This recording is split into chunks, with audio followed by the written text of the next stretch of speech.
Boa noite a todas. É um prazer imenso estar aqui com vocês nesse último debate aqui no Salão de Atos da URGS, nesse terceiro dia do CBA. A gente ainda tem atividade amanhã, mas é o último dia que a gente vai ter atividade aqui, então, para mim, é um prazer e uma honra muito grande poder mediar esse debate de hoje, né, de título Direito à Moradia. Eu queria, primeiro, agradecer a vocês por estarem aqui hoje, depois de 3 dias de intensas atividades, né? A gente está para cima e para baixo, andando de museu, centro cultural, sala, IAB, e hoje, especialmente, fez um calor danado, então está todo mundo, espero que, animado para essa noite, mas imagino que muita gente deve estar cansada. Mas eu agradeço a presença dos que puderam estar aqui agora, para prestigiar esse grande debate. Queria agradecer também ao IAB, do Rio Grande do Sul, pelo convite para fazer essa mediação. Meu nome é Pedro Rossi, eu sou presidente do IAB da Paraíba, e é com muito orgulho, com muita honra, que eu faço parte hoje dessa mesa para mediar esse debate. Queria parabenizar também a comissão organizadora do CBA, de uma maneira geral, pela escolha do tema, pela feliz escolha do tema.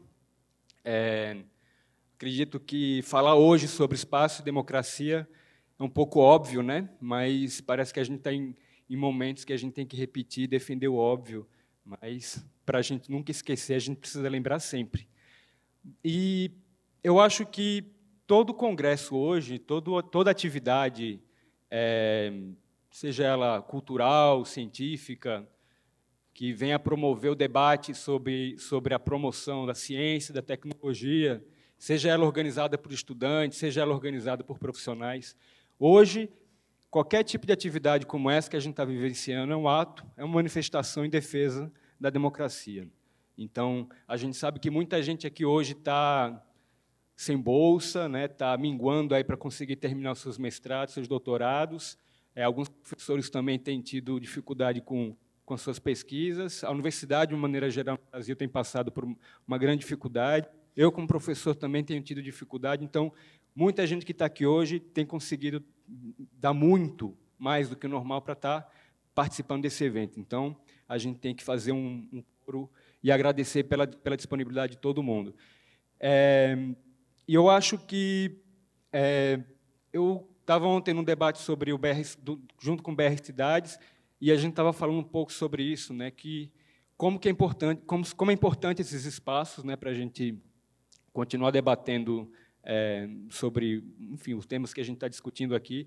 Não acredito que o Brasil seja um país conservador, né, a gente estava falando disso ontem, né, Flávio? O Brasil não é um país conservador, o Brasil não é um país corrupto, o Brasil não é um país que seja incapaz de conseguir encontrar suas soluções fora do país, as soluções estão aqui dentro, né? Todos nós aqui estamos experimentando isso, né? A quantidade de atividades que estão acontecendo aqui é uma prova disso, né? Uma prova de que nós vamos conseguir sair de uma crise habitacional, sair de uma crise política, de uma crise econômica, de uma crise social, de uma maneira geral, e a experiência que a gente tem vivenciado nesses debates é a prova disso. É a prova de que, de fato, o desenvolvimento, né, o desenvolvimento das cidades justas, igualitárias, participativas, isso que a gente está fazendo, de fato, é a celebração da democracia. Então, eu queria reforçar isso na minha fala, nessa minha introdução, aproveitar aqui esse momento de fala que eu estou aqui com vocês, e quebrar um pouco esse protocolo para a gente poder começar esse nosso debate.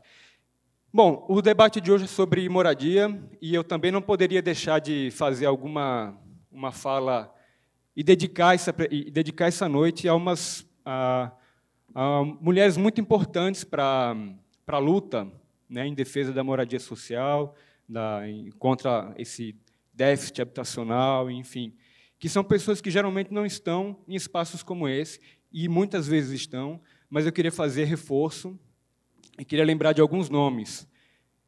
São mulheres negras que estão diariamente na luta e que estão aí contra esse sistema. Eu queria lembrar o nome de 2 mulheres de João Pessoa, Raíssa Holanda e Rossana Holanda, líderes comunitários do Porto do Capim, em João Pessoa, que tem feito uma disputa muito importante nos seus territórios. É uma comunidade tradicional ribeirinha, em João Pessoa, e que tem conseguido pautar uma discussão muito importante em João Pessoa contra despejos e remoções na sua comunidade.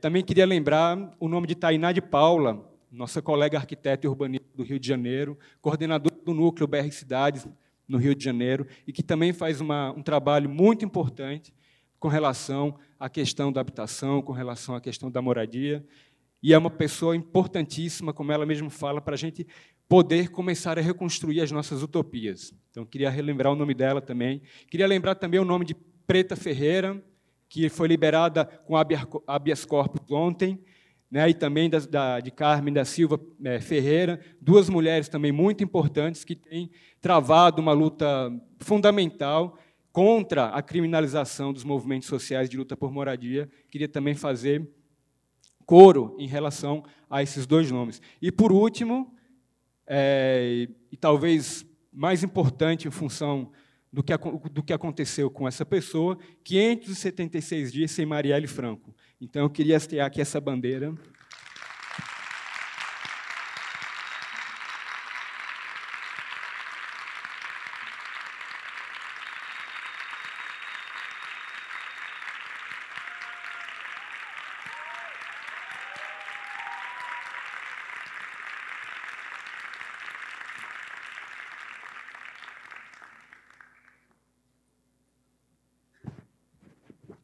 Bom, eu não podia deixar de fazer esse quebra de protocolo, eu não ia voltar para João Pessoa insatisfeito se eu não tivesse feito isso.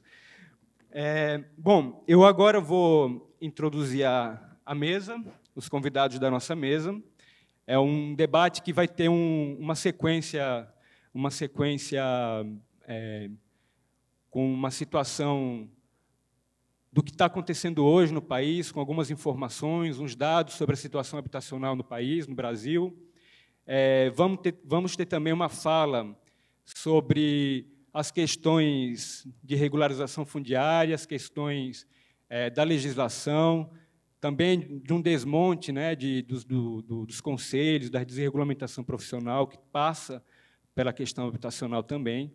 Né, e, finalmente, a gente conclui o debate, né, pelo menos as falas dessa noite, né, com uma provocação sobre o momento do agora e o que nós podemos fazer, né, para poder dar continuidade nessa transformação e nessa mudança. Então, eu gostaria de convidar aqui à mesa a nossa primeira convidada, Elizabeth França. A Beth França é arquiteta e urbanista, graduada pela Universidade Federal do Paraná e doutora pela FAO Mackenzie. Ela é professora titular da Faculdade Armando Álvares Penteado, FAAP, do curso de especialização em Planejamento e Gestão de Cidades do Núcleo de Estudos PS-Poli da USP Cidades. Ao longo de mais de 30 anos de experiência na gestão pública, coordenou programas habitacionais, ambientais e de desenvolvimento urbano, dentre eles o Programa de Urbanização de Favelas da cidade de São Paulo. Atualmente, é diretora de Planejamento e Projetos da CET, onde coordena projetos de mobilidade urbana. Obrigado, Beth. Pode sentar. Na sequência, gostaria de convidar a Betânia Alfonsin para compor aqui a mesa. Betânia é diretora-geral do IBDU, que é o Instituto Brasileiro de Direito Urbanístico, é bacharel em Ciências Jurídicas e Sociais pela URGS, Universidade Federal do Rio Grande do Sul, e doutora em Planejamento Urbano e Regional pela Universidade Federal do Rio de Janeiro, FRJ. Atualmente é professora da Faculdade de Direito e do mestrado em Direito da FMP do Rio Grande do Sul, e coordena o grupo de pesquisa em Direito Urbanístico e Direito à Cidade. É ainda professora da PUC do Rio Grande do Sul, vinculada ao Departamento de Direito Público. Atua como coordenadora e professora de Educação à Distância no curso de Fundamentos Jurídicos das Políticas de Solo, vinculado ao Programa para a América Latina e o Caribe da Lincoln Institute of Land Policy. E aí, concluindo essa nossa mesa linear, Nabil Bonduki. Nabil é arquiteto e urbanista, mestre e doutor em estruturas ambientais urbanas, Com uma extensa carreira na vida pública, foi secretário de Cultura de São Paulo e é autor de dezenas de leis municipais na área de urbanismo, meio ambiente, cultura e habitação. Em nível nacional, foi coordenador técnico da consultoria do Plano Nacional de Habitação e secretário de Ambiente Urbano do Ministério do Meio Ambiente. Foi um dos formuladores do projeto do Ministério das Cidades e membro do Conselho das Cidades. Nabil é autor de 13 livros sobre urbanismo e habitação social. Para mim é uma grande honra estar aqui do lado de vocês. São pessoas que fazem parte da minha formação profissional, da minha atuação junto ao IAB, e para mim é uma honra de verdade estar aqui com vocês. Embora hoje eu esteja numa ingrata situação, que é controlar o tempo de vocês. Quem diria eu poder fazer isso, mas, enfim, estou aqui para fazer isso. E também depois abrir o debate. A dinâmica da mesa, todo mundo já mais ou menos deve conhecer, né? As convidadas e o convidado terão 20 minutos para fazer a sua fala, e, se a gente conseguir um tempinho, que eu acho que a gente vai conseguir, a gente tenta fazer um momento de debate para a gente poder encerrar dentro do estipulado, que é 9 horas. Tá ok? Então, com a palavra, eu queria convidar Beth para poder iniciar a exposição. Então, se o pessoal puder colocar lá a apresentação. Bem, pessoal, boa noite. É uma grande alegria estar aqui com vocês nesse 21º Congresso. Eu já fiz parte de umas 20 gestões do IAB e eu sei do esforço que é organizar congressos, então eu gostaria primeiro de mencionar o presidente do IAB do Rio Grande do Sul e toda a sua equipe organizadora, o Rafael, pela coragem desse momento de dificuldades que nós passamos, econômicas e de toda a sorte, de topar fazer esse congresso, que está sendo um sucesso, e também ao Tiago do CAL, que deu todo o apoio para a realização do congresso. Dizer que, oxalá, essa bela união do CAL e do IAB aqui no Rio Grande do Sul, que parta aqui do Sul, que ela se repita no ano que vem no Congresso Mundial da UIA, no Rio de Janeiro. Eu vou falar um pouco sobre, como nós estamos aqui entre estudantes, principalmente, e alguns colegas arquitetos jovens, eu preparei uma apresentação porque eu acho que a gente tem que criar um caminho de opções, né, qual é a nossa saída atual nesse meio que é o nosso da arquitetura de urbanismo. Então, é nesse sentido que a gente vai falar. Primeiro, eu acho que é importante que a gente reconheça a nossa realidade habitacional brasileira.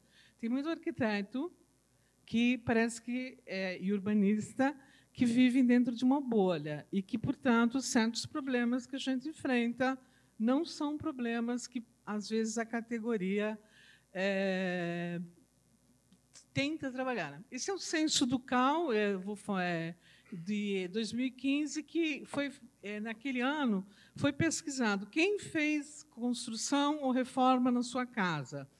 E 50% da população brasileira tinha feito isso. E aí perguntaram, e os arquitetos, quantos arquitetos vocês contrataram para fazer reforma e construção?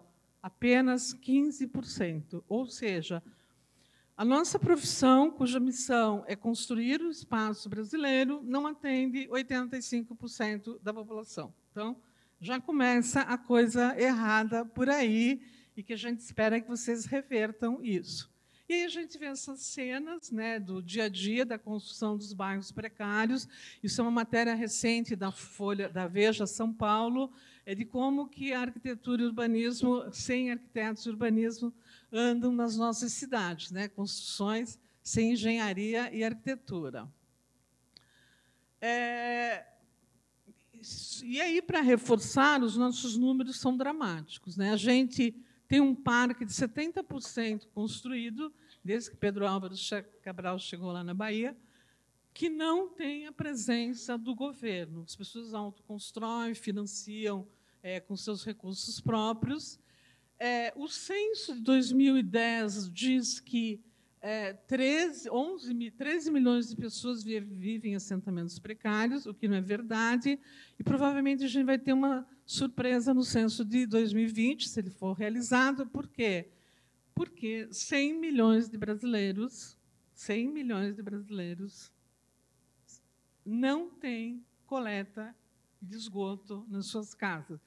Provavelmente, esses 100 milhões de brasileiros não vivem nos bairros ricos das cidades. Eles moram nas áreas precárias da cidade. Então, eu acho que esse é o grande desafio que vocês têm que enfrentar. E todos os problemas que uma área sem saneamento não traz. Doença, educação precária, esses mapas estão de difícil visibilidade, essa questão, né, dos rios poluídos, né, a gente tem 83 mil quilômetros de córregos poluídos nas áreas urbanas. Então, vocês imaginam o que significa isso, né? A criança acorda de manhã, vai para a escola, começa pisando no esgoto. Ou seja, essa criança não tem futuro. E eu acho que essa é uma das nossas grandes missões. Aí tem essas cenas, né, que a gente espera, a nossa utopia, que um dia elas não se apresentem mais, né, nas nossas cidades. Essa foto é muito interessante, foi tirada por ocasião daqueles grandes eventos mundiais na Rocinha. O pessoal queria construir aquele negócio que sobe um morro, e eles fizeram uma campanha. 8 razões para não querer o telefante, queremos saneamento básico. Bem, aí a gente tem um lado legal no Brasil. A coisa que eu mais gosto. A favela, o meu nome é empreendedorismo. Então, a gente tem uma imagem de que quem mora em área precária ou é ladrão, ou drogado, ou coisas do tipo. E as pesquisas hoje estão mostrando que isso é totalmente ridículo e fantasioso. Foi feita uma pesquisa recente pelo Instituto Locomotiva, com dados assim: 45 milhões de brasileiros não têm conta bancária, mas eles gastam um montão de dinheiro. E a semana passada eu participei e foi criado o G10. Então, a gente tem o G20, que cuida disso, o G40, que cuida daquilo, o G não sei o quê, que cuida de não sei o quê, e as 10 maiores favelas brasileiras, onde tem um giro de economia de 800 milhões de reais, 800 bilhões de possibilidade de consumo, resolveram criar o seu G10 para estimular a capacitação das pessoas que ali moram, startups, e daqui a umas 2 semanas vai ter o primeiro seminário do G10. E aí eu queria que vocês tivessem assim, contato com um dos nossos bairros precários, que é Paraisópolis, para a gente entender um pouco o dia a dia da comunidade. Então, são 100 mil pessoas que moram nessa favela. Ela é em pleno região do Morumbi, que é um bairro de valorização imobiliária grande. E aí tem essas cenas que eu brinco sempre. Ela é uma smart city, porque hoje está na moda, né? A gente tem 1000 seminários de smart city. O que é uma smart city?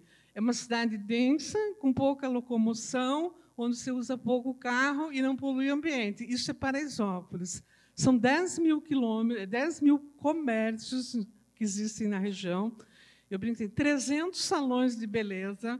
Esse é o mais impressionante de tudo. Eu saí contando no meu bairro quantos salões de beleza tem. Eu moro num bairro de classe média alta, em São Paulo. Eu contei 30 salões. Eles têm 300. Essa é a vida cotidiana deles, né, de muita compra, consumo. Eles andam a pé, portanto, é uma cidade sustentável. E tem uma série de atividades como essa, que é para preparar mulheres vítimas da violência doméstica para o trabalho. Então, é uma escola de gastronomia que virou um centro só com comida saudável. Ganhou recentemente um prêmio. E esse aqui é minha menina dos olhos, uma bailarina aposentada, decidiu, em 2012, quando a gente estava fazendo a urbanização de favela, criar um balé de música clássica que atende hoje 200 crianças que chegaram recentemente de Nova York, onde foram se apresentar. Eles têm também uma orquestra sinfônica, criaram há cerca de um ano o Costurando Sonhos, que é uma... eles preparam moda de Paraisópolis, né? Vão desfilar a semana que vem no Fashion Week. E a fachada ativa, isso é bem importante, né? Os planos diretores sempre indicam, olha, fachada ativa, não sei o quê, e isso tudo já é implementado em Paraisópolis. Então, obviamente, que é ridículo alguém dizer que isso aqui é um bairro precário, irregular, informal, com violência, etc. E tal. E outro aspecto importante, que aí eu acho que está muito ligado à nossa profissão, é o empreendedorismo imobiliário que tem surgido nas favelas. Então, um deles é o Favelar, no Rio de Janeiro, que ele oferece a reforma para as habitações precárias. É bem legal, né? A obra parou, aquele temor que todo mundo tem, né? Que a obra para e nunca termina, e aí vem ele com a solução. Independência é ter um engenheiro, um arquiteto para chamar de seu. Então, ele foi criado a partir de uma startup no Rio de Janeiro e virou um sucesso. Esse é outro que acho que todo mundo conhece, né? O programa Vivenda, é mais antigo, com a mesma ideia, fazer reformas em favelas. Sempre com esse mote desse problema da arquitetura, que o arquiteto nunca tem fim, né? O que o arquiteto faz, eles oferecem o fim. Então, esse tipo de reforma nas casas das favelas, né? Muito simples. E esse é um que tem também lá em Paraisópolis, o Inova Urbis. É super criativa a forma de envolver as pessoas, então acho que é um grande campo de trabalho para jovens arquitetos. E aí a pergunta é: o governo faz o quê nesse tempo todo? Aí, o que a gente já sabe, né? Esse programa. Então, nós gastamos quase 400 bilhões de reais em 10 anos fazendo isso, mas apenas 20% para a faixa 1. Ou seja, resultado na precariedade urbana é muito baixo. E com um subsídio altíssimo, sem nenhum controle de nada. E aí, na favela, em Paraisópolis, o cara, num cômodo, sem banheiro coletivo, paga R$500. Então, o Emerson fala aí, se for na via principal, vai sair mais caro o aluguel. Então, é a injustiça da injustiça da injustiça social. E aí os exemplos, né? Esse aqui é na floresta amazônica, desci para populações indígenas, estão sendo expulsas, né, das suas áreas. Esse aqui é em São Paulo, na represa Billings, ele não tem ônibus para chegar, 4.000 unidades. Os problemas que a gente lê cotidianamente, né? E os reflexos no território urbano. Saiu uma pesquisa agora em São Paulo que os resultados dos metros quadrados da construção, aqui não dá para ver, mas a cidade cresceu no extremo do extremo do extremo. Então, a cidade inteligente, com esse tipo de intervenção, foi para o beleléu. E aí eu vou mostrar rapidinho uns exemplos do que eu acho que pode ser o trabalho na área de baixa renda. Primeiro, a gente nunca tem um programa para resolver uma situação como a nossa, 100 milhões sem água e esgoto, 35 milhões sem água. A gente tem que apostar, como a gente está vendo várias experiências aqui no Congresso, em vários programas, né? Urbanização de favelas, retrofit em áreas centrais, regularização fundiária, que a Betânia vai falar, enfim, não dá para ser um programa só. A gente tem que apostar no que a gente sabe fazer, que é intervenções urbanas no território. Então, arquiteto tem que desenhar territórios, né? Só pensar em territórios não resulta em nada de bom para as nossas cidades. Então, a gente fez lá um trabalho grande, né, com um concurso de os arquitetos apresentarem propostas para requalificação de área, né? Um dos projetos vencedores. Lembrar que a gente vai trabalhar num território construído, portanto, a gente tem que respeitar pré-existências. Não adianta chegar numa favela com espírito arquitetura moderna brasiliense. As pessoas gastaram muitos recursos para construir sua moradia e as pessoas realizam a sua vida coletiva na rua. Portanto, o espaço público tem que ser bem desenhado. E, claro, a participação de todos os agentes envolvidos nisso é fundamental. Então, vou mostrar aqui. Isso aqui é uma das urbanizações que a gente fez em São Paulo. É um córrego, era um córrego ocupado com moradias. Vocês veem ali um córrego onde moravam, em cima do córrego, 2.000 famílias. As famílias foram para o aluguel para esperar a intervenção. Isso é um projeto da Base 3. E aí a gente conseguiu vencer a burocracia legislativa, que não permite que tenha moradia a 20 metros do córrego ou algo parecido, e falamos, não, eles moravam antes em cima do córrego, agora eles vão morar um pouquinho para lá, uns 10 metros, então as unidades novas foram construídas ao longo do córrego, com parque linear, né, umas unidades muito legais. Aqui é a moradia do sujeito.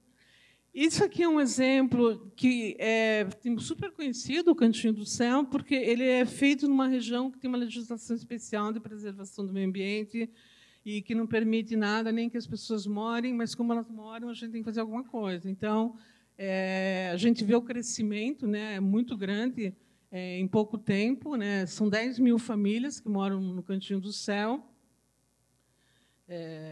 Super precário, mas nada que não se possa resolver com infraestrutura. Então, umas cenas do cotidiano das famílias. Está acabando, viu, Pedro? Se o aparelho aqui resolver ajudar. São cenas do cotidiano. Essa foto é antiga, do tempo da explosão do Real, agora. E aí o arquiteto, né, com sua equipe, propôs retirar famílias onde era necessário, que eram áreas que podiam alagar, tal, e criar um parque, e no restante urbanizar. Então, foi implantado um grande parque, ele, ao final, vai ter 7 quilômetros de extensão, e são coisas muito fáceis, né? Você tem uma precariedade dessa, aí você vai lá e resolve com uma infraestrutura de qualidade essa precariedade. E tem umas coisas bacanas que assim, as pessoas moravam em frente à represa, mas não conheciam a água. Aí, de repente, elas descobrem que é um super potencial que está ao pé da casa delas. Então, era assim antigamente, né? E virou isso. Então, hoje tem cursos de vela. Meninada usa a represa muito, virou uma espécie de praia ali. Um projeto muito legal, né, com uma simplicidade, né, do arquiteto Marcos Boldarini, que caracteriza a obra dele, mas que é muito querido dos moradores. A gente fez um cinema ao ar livre, eles nunca tinham assistido cinema, uma coisa interessante. Então, fizemos um cinema ao ar livre, e essa é a parte que está em andamento, alguns pias. Isso aqui é um exemplo de como você pode fazer habitação social numa área nobre. Então, o Jardim Edith ele foi construído no âmbito da Operação Urbana Água Espraiada, então, com os recursos da Operação Urbana. Ele é numa área nobre, em frente ali à ponte. A ponte é o símbolo da cidade de São Paulo. Só em São Paulo, que uma ponte é símbolo da cidade. Mas, enfim, ali na frente é a Globo. Então, todo dia a Globo falava, prefeito, olha essa favela aqui na frente. Então, a gente fez esse projeto. Eu acho muito legal, porque esse projeto é de 2008, a lei proibia fazer equipamento público no térreo. Não podia usar o térreo como equipamento público. Então, a gente fez uma UBS, uma creche, uma escola de gastronomia, e também tinha aquele papo, pobre não sabe morar em edifício vertical, não sabe usar elevador. Ele sabe usar o cartão para deixar dinheiro no banco, mas não sabe usar elevador. Então, a gente fez verticalizado e está dando tudo certo lá. É muito bonito, do MMBB, o projeto. Essa aqui é a UBS, e esse é um apartamento, com uma decoração toda colorida. Um outro campo de trabalho que a gente está entrando agora é, dada a falta de recursos, né, que o país alega ter, chamar o privado para contribuir também com a produção de habitação de interesse social. Essa é a primeira experiência que o governo do Estado fez, que é a PPP da habitação. Ela é numa área bem central, para quem conhece São Paulo, ela é na frente da Sala São Paulo. E, quando a gente ganhou esse terreno do governador para habitação, foi um escândalo na cidade, nos jornais. O pessoal falava como, em frente à Sala São Paulo, que é a sede da Orquestra Sinfônica Estadual, onde tem os concertos todos, vai ter uma habitação de baixa renda. Vai ser horrível. Eu vou sair do concerto, vai ter roupa pendurada na janela. Aí depois o cara nas férias vai para Veneza, aí tira foto, olha que linda a roupa pendurada ali e tal.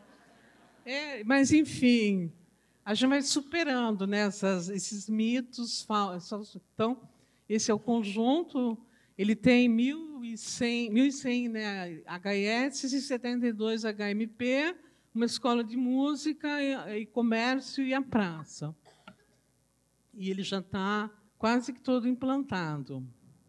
E, finalmente, que é um programa legal, que eu acho, mas que não é muito apoiado por ninguém, que é o Minha Casa Minha Vida Entidade, onde as entidades que ocupam alguns edifícios na cidade de São Paulo conseguem os recursos para fazer a reforma. Então, esse é o mais recente, é o Dandara, é ali na Avenida Ipiranga, e são 120 unidades de um prédio que estava vazio há muito tempo. Então, foi mantido, era um edifício muito legal, e o pessoal mudou há cerca de 2 anos.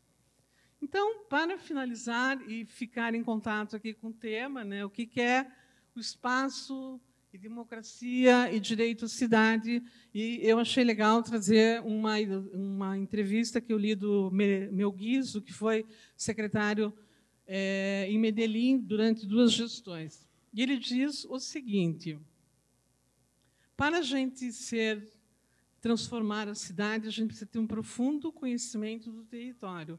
Não adianta arquitetos e urbanistas tentar trabalhar com esse tipo de projeto se você não conhece o território. Você tem que ter paciência para entender os ritmos da comunidade e somar-se a ela. E você tem que ter muita delicadeza. É preciso acariciar, ser delicado, ser terno com o território. E ele diz: essas são as condições para você desativar um explosivo. E essas são as condições que a gente precisa ter para desativar o explosivo da violência urbana que está nos atingindo. E, finalmente, ele diz: esses bairros são chamados de violentos, mas eles não são violentos. Eles são violentados, porque o governo não passa, não tem infraestrutura, não tem nada. E, além disso, o governo trata isso com operações militares, como a gente vê recentemente. E, finalizando, ele diz: que tal se, em vez de a gente entrar com o exército, com o helicóptero, com a polícia, nas favelas, a gente entrasse como o pessoal de Paraisópolis faz, com uma escola de balé, com uma orquestra sinfônica, com um centro de gastronomia, um centro de moda. A vida seria bem diferente. Eu acho que essas são as condições para que a gente garanta a democracia, principalmente a democracia urbana nas nossas cidades. Muito obrigada.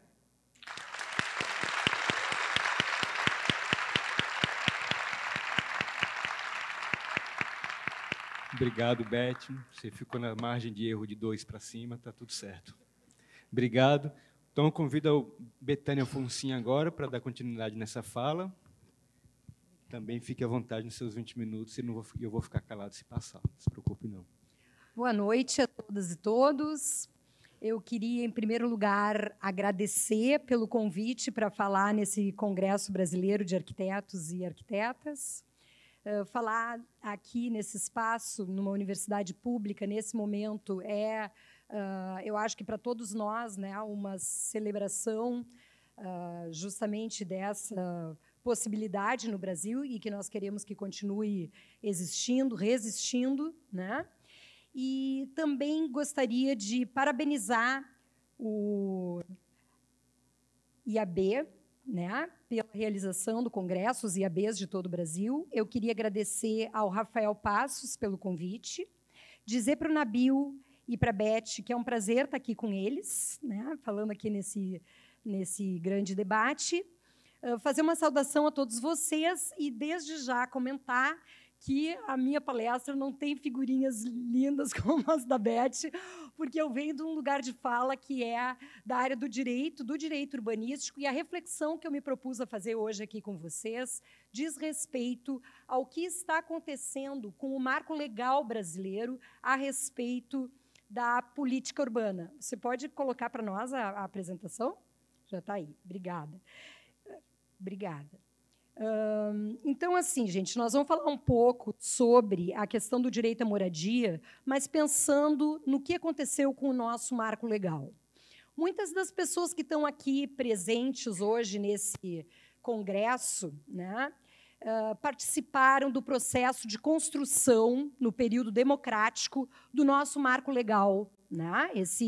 Esses 30 anos, desde a Constituição de 88, ele foi amplamente participativo. A construção do Estatuto da Cidade, a construção do processo de realização das conferências das cidades, foi marcado, né, por um traço democrático muito importante. No entanto, desde 2016, né, desde o impeachment da Dilma, o país assiste, quem trabalha com política urbana assiste isso no país inteiro, a profundas transformações nesse marco legal que foi construído durante o período democrático. Né? E isso, no meu grupo de pesquisa e também no Instituto Brasileiro de Direito Urbanístico, que eu estou atualmente fazendo parte da direção, a gente está chamando de desdemocratização da política urbana. Essa desdemocratização, ela tem, na verdade, duas faces, que a gente poderia caracterizar como dois braços de uma pinça.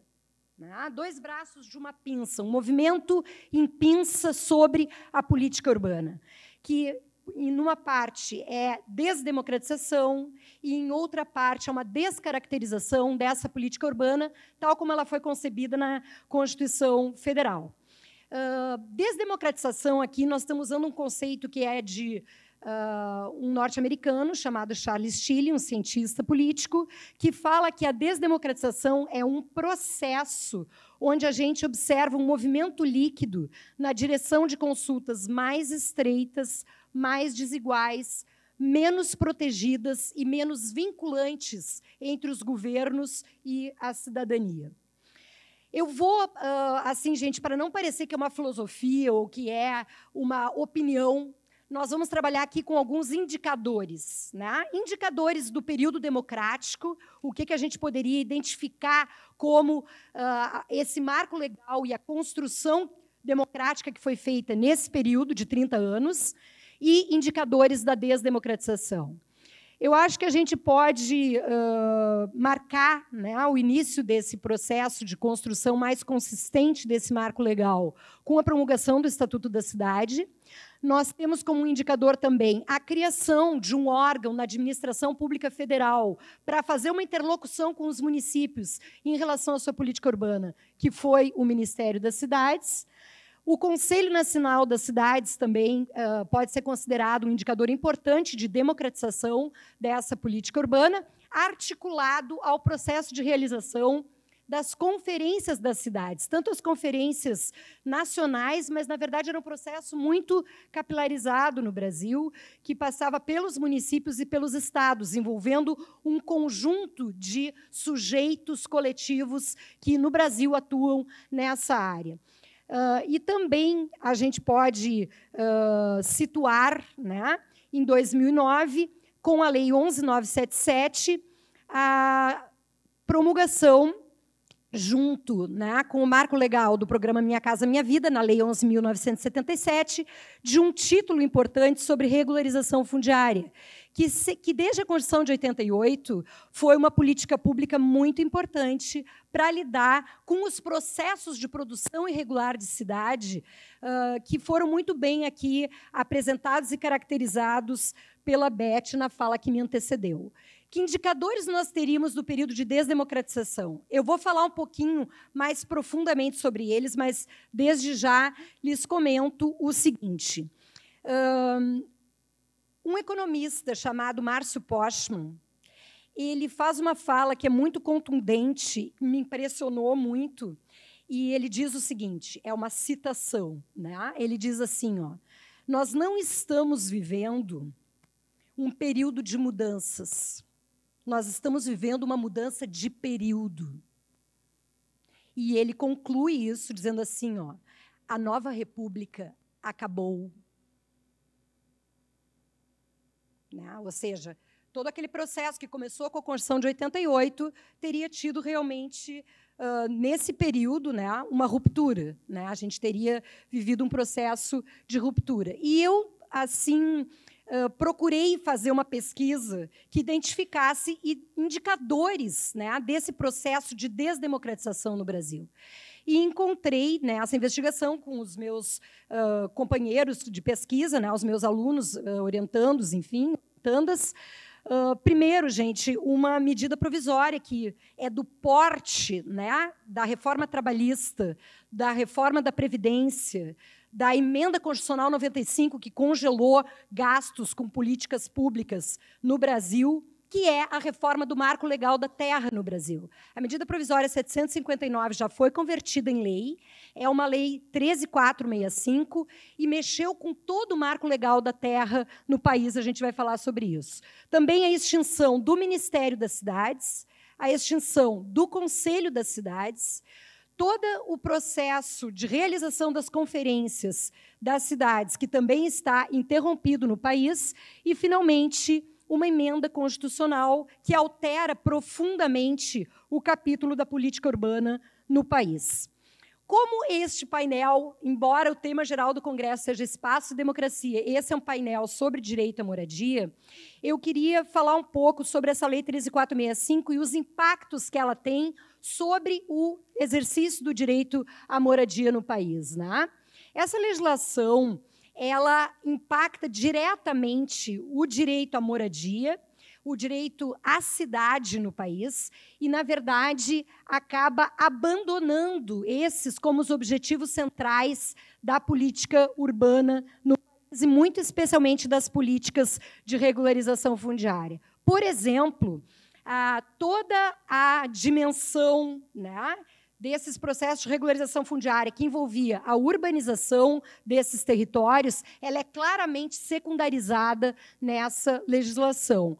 E o que triunfa é um modelo de mera titulação. A prioridade da lei é a titulação dessas posses que serão convertidas em propriedade, né, em propriedade plena, inclusive, né?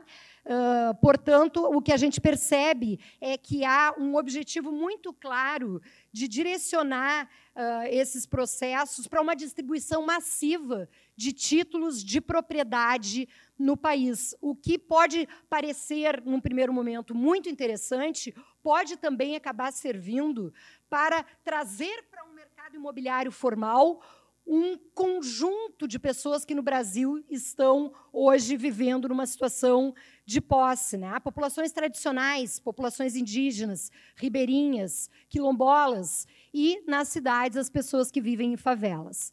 Para não parecer que eu estou fazendo uma filosofia, eu trouxe uma comparação dos dois artigos que conceituam regularização fundiária na legislação anterior e na legislação atual.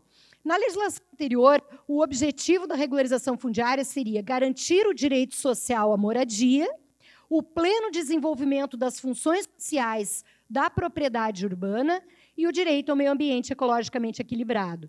Atualmente, nessa comparação, a gente percebe que esse objetivo fica reduzido à incorporação de núcleos urbanos informais ao ordenamento territorial urbano e a titulação de seus ocupantes, né? Na verdade, eu substituo o direito à moradia adequada, que na legislação internacional é muito mais amplo do que segurança da posse e mera titulação, pela mera titulação, né? Isso claramente é uma mudança de prioridade bem importante.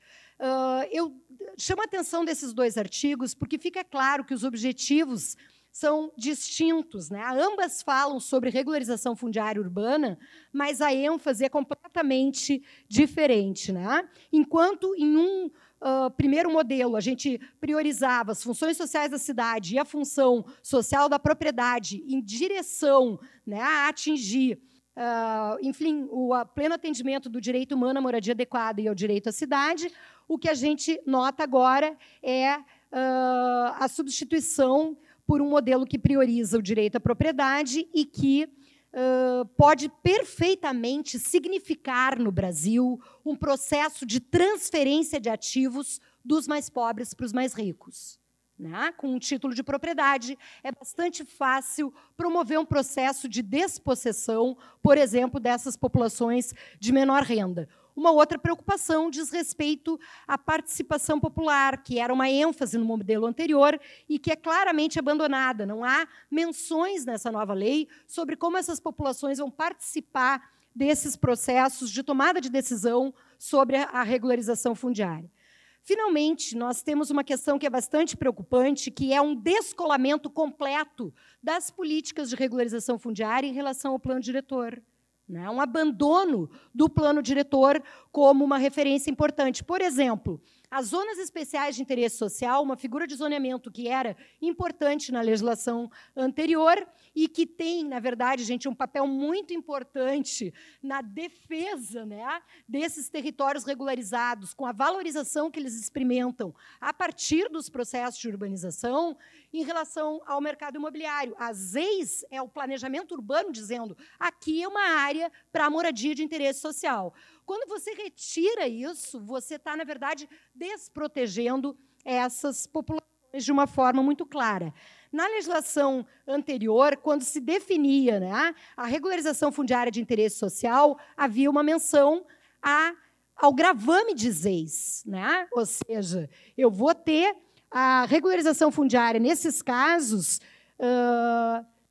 de assentamentos regulares ocupados predominantemente por população de baixa renda, nos casos de áreas que têm um gravame de ZEIS. Atualmente, o que a legislação diz é o seguinte: olha, a REURB, que é o novo nome da regularização fundiária na lei, ela dispensa ou não é necessário, é facultado ter ZEIS. Né? Essa é uma preocupação importante. O que acontece? Isso, na verdade, dá um giro paradigmático nos nossos processos de regularização fundiária no Brasil. Né? O Brasil era, na América Latina, reconhecido como um país que adotava um modelo de regularização fundiária pleno, onde eu tinha a titulação, a urbanização, eu colocava isso no plano diretor, isso tinha um reflexo, né, no planejamento urbano e também incorporava a participação dessa população nos processos de tomada de decisão. Agora, o Brasil se aproxima muito do modelo peruano, que é um modelo que prioriza essa titulação dos ocupantes. Né? Isso prejudica bastante o exercício do direito humano à moradia adequada no Brasil. Porque, assim, gente, titulação pode garantir segurança da posse se tiver combinado um conjunto de outras medidas. Né? Título de propriedade pode ser, inclusive, um passaporte para que essa terra seja tomada por setores de mais alta renda que podem transformar esses territórios em áreas ocupadas por populações com uma renda maior. Né? Então, isso é só um item da moradia adequada, uma titulação. Mas, internacionalmente, isso implica direito à cidade, acesso aos serviços, à infraestrutura, um custo acessível, não discriminação, uma porção de critérios que não estão sendo observados. É óbvio que esses câmbios, essas mudanças que se observa nessa legislação não são algo isolado em relação ao marco legal da terra, mas se inserem num conjunto de reformas que o Brasil vem vivendo desde o impeachment da Dilma e que são reformas que têm uma inflexão, né, muito clara e que, no caso, a gente está pavimentando o Brasil, né, pavimentando juridicamente o Brasil para um processo de financiarização da terra e da moradia no país, né, o que dificulta bastante o exercício do direito à moradia, especialmente para essa população de menor renda. Né? Isso, na verdade, piora muito com a eleição do Bolsonaro. Muito rapidamente, processo de desdemocratização. Né?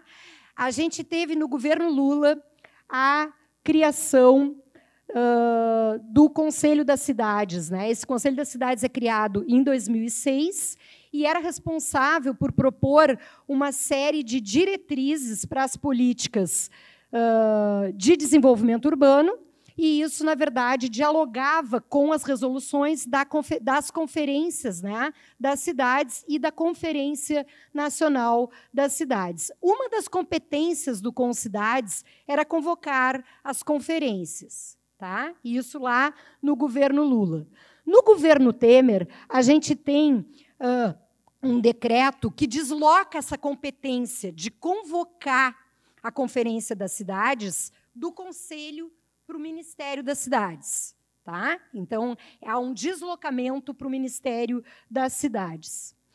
Aí, no governo Bolsonaro, o que a gente observa? Um aprofundamento desse processo, porque uma das primeiras medidas foi uma reorganização administrativa, um enxugamento da máquina administrativa federal, da estrutura administrativa federal, melhor dito, e há uma extinção do Ministério das Cidades, que era o órgão que fazia a interlocução com os municípios no Brasil, né? Nenhuma competência desapareceu. Só que, assim, gente, as competências do Ministério das Cidades foram jogadas numa grande salada, né? No Ministério do Desenvolvimento Regional, que trata desde recursos hídricos, a questão da defesa civil, da infraestrutura, mas passando pelas políticas, né, de mobilidade, de saneamento e de habitação. Isso, na verdade, a gente perde na medida em que a gente perde em especialização, né? Que era uma coisa importante nesse modelo em que o Ministério das Cidades centralizava isso. Eu também queria chamar a atenção, não sei se vocês notaram isso, mas eu fiz algumas pesquisas buscando links que eu tinha em arquivo no Ministério das Cidades, e toda a biblioteca do Ministério das Cidades, que incluía pareceres, publicações, decisões judiciais, artigos científicos. Vê bem, gente, isso, na verdade, é produção de conhecimento, é importante, tudo isso desapareceu como por encanto. Né? Você entra nos links, esse link não existe mais, e você é direcionado para o Ministério do Desenvolvimento Regional, o que é muito complicado. Né? Na verdade, nós tínhamos ali um repositório importante, um banco de experiências, que era muito importante a gente poder acessar. E a gente tem também a perda dessa interlocução com os municípios, né? O que é sempre complicado, especialmente para um país que tem 5.600 municípios, e alguns deles são municípios muito pequenos, com poucos arquitetos, por exemplo, arquitetas. Né? Tem um município no Brasil que tem um arquiteto, uma arquiteta. Então, essa interlocução e a capacitação que o Ministério das Cidades fazia era um papel muito importante. Com a extinção do Ministério das Cidades, como a competência de convocar as conferências tinha sido deslocada para o Ministério das Cidades, a gente ficou com um vácuo aqui. Né? Isso, na verdade, o que significa um enorme impasse, porque não há mais quem tenha competência para convocar a Conferência Nacional das Cidades. O que é, na verdade, gente, um abandono de um processo coletivo construído por milhões de pessoas, milhões não, mas milhares de pessoas e sujeitos coletivos em todo o Brasil, e um processo democrático que é uma pena que a gente esteja perdendo. Né? Finalmente, gente, nós tivemos um decreto que extinguia 400 conselhos setoriais no Brasil. Todos os conselhos setoriais do Brasil, tanto aqueles criados por decreto como os criados por lei. Isso era tão absurdo, já que o Brasil se declara um Estado democrático de direito, que o Supremo Tribunal Federal, né, declarou a inconstitucionalidade desse decreto. Mas o meu ponto aqui não é esse. O meu ponto é mostrar para vocês, gente, que é mais um indicador de um processo de desdemocratização. Né? Nós estamos falando aqui da nossa aldeia, estamos falando da nossa praia, da política urbana, mas isso implica, vê bem, gente, na desdemocratização de um conjunto de políticas no país.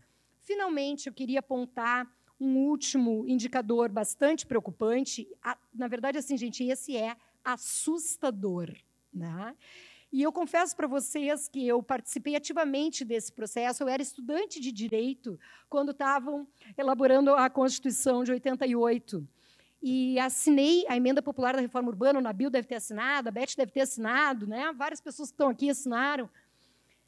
Assim, gente, esse capítulo da política urbana ele está sendo objeto de um projeto de emenda constitucional de autoria de Flávio Bolsonaro, que é bastante complicado. São 2 artigos, gente, nesse capítulo da política urbana, mas simplesmente acaba o capítulo da política urbana. Por exemplo, gente, o plano diretor não vale mais nada. né? É uma desconsideração absoluta do plano diretor. Vocês sabem que o princípio constitucional que coloca de pé a política urbana, né, é o princípio da função social da propriedade. Isso é uma cláusula pétrea, que significa que não pode ser objeto de emenda constitucional. Não interessa, né? Ele propôs o seguinte: não é mais o município, através do plano diretor, que diz como uma propriedade atende à função social. Juro, quem decide é o proprietário. O proprietário decide, ele pode atender o que diz o plano diretor, ou preservar o meio ambiente, ou preservar o patrimônio histórico. Juro, gente, está escrito. É bizarro. Se não fosse uma tragédia, era muito engraçado, né? Mas é muito complicado. E assim, gente, aqueles instrumentos de combate à retenção especulativa dos imóveis urbanos, né? Parcelamento, edificação compulsória, IPTU progressivo no tempo e, finalmente, a desapropriação com pagamento em títulos, eram uma sequência de instrumentos que, ao final, o proprietário ia ser bastante punido por ter uma conduta antijurídica e ter ficado retendo um bem que as pessoas precisam para morar, fazendo negócio com cidade. Agora, ele passa a ser indenizado com valor de mercado. O que, assim, gente, o que contraria o que diz a Constituição e o que diz, sobretudo, a regulamentação do Estatuto da Cidade. Então, resumindo, gente, aqui, o que isso tem a ver com o direito à moradia? Muito, né?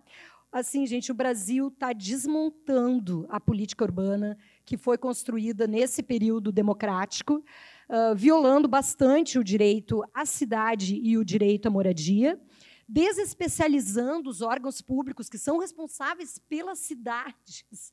Num país que 85% da população vive em cidades, não tem mais ministério, né? Também, assim, gente, terminando completamente, fechando os espaços de interlocução com a população, né, os espaços de participação popular, e ameaçando profundamente, gente, isso daqui nos retroage, gente, para, assim, virada do século XIX para o século XX. Né? Terminar com a função social da propriedade no Brasil, com os efeitos jurídicos que ela tem, que são poucos na prática. Não estou aqui dizendo que é uma maravilha a efetividade, mas ter na Constituição é muito importante. Né? Tudo isso, gente, para lhes dizer o seguinte, que nós precisamos nos mobilizar, né, como sociedade civil. Eu saúdo o IAB por ter colocado na pauta desse congresso o tema da democracia. É muito importante que nós estejamos aqui reunidos debatendo sobre esse tema hoje e que isso esteja acontecendo em todo o Brasil, em diferentes espaços. Né? É urgente a mobilização da sociedade civil nesta área para reverter este quadro. O IBDU está bastante mobilizado, a gente tem um congresso que vai se realizar em Palmas ainda no mês de outubro, né, de 22 a 24 de outubro. Vocês estão convidados a participar. Mas, assim, gente, é muito importante esse diálogo entre urbanistas e quem trabalha na área do direito urbanístico. Tá? Então, uma saudação a vocês. Espero que possam se mobilizar também por esse tema, para a gente poder pensar como que a gente resiste a esse desmonte. Né? Tem um cenário bem complicado, mas acho que a gente pode reverter coletivamente. Muito obrigada.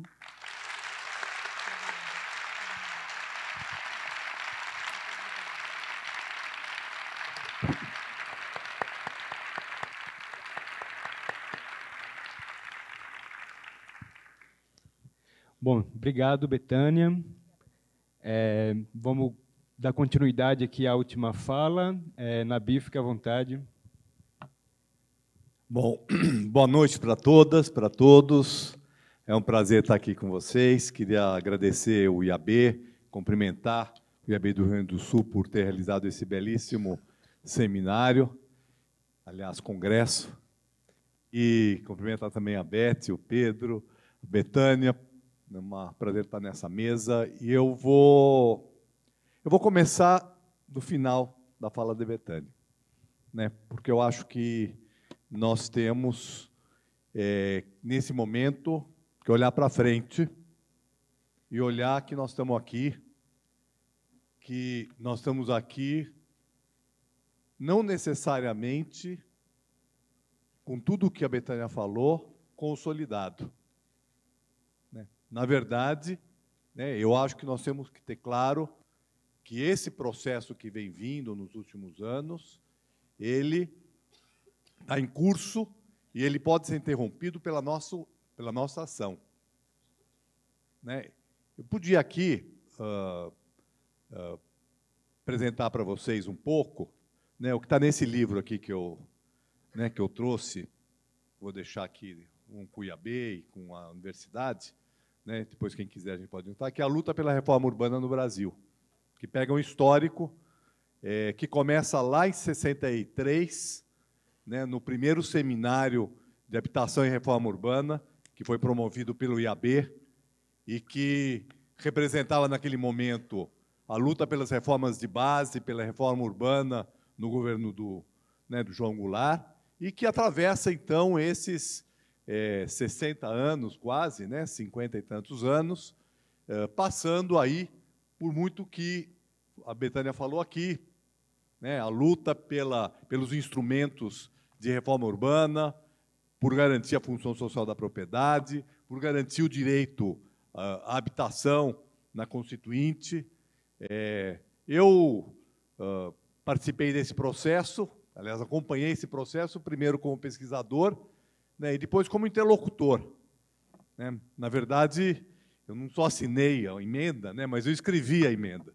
Né? Até hoje eu me lembro, né, uma noite que nós viramos a noite em Brasília, se não me engano, mais ou menos junho de 87, quando eu era presidente do Sindicato dos Arquitetos, e nós passamos uma noite escrevendo uma emenda que foi apresentada, né, no Congresso Nacional como uma emenda, né, na Constituinte. E aí eu pergunto para vocês, né, quantos aqui já tinham nascido em 87?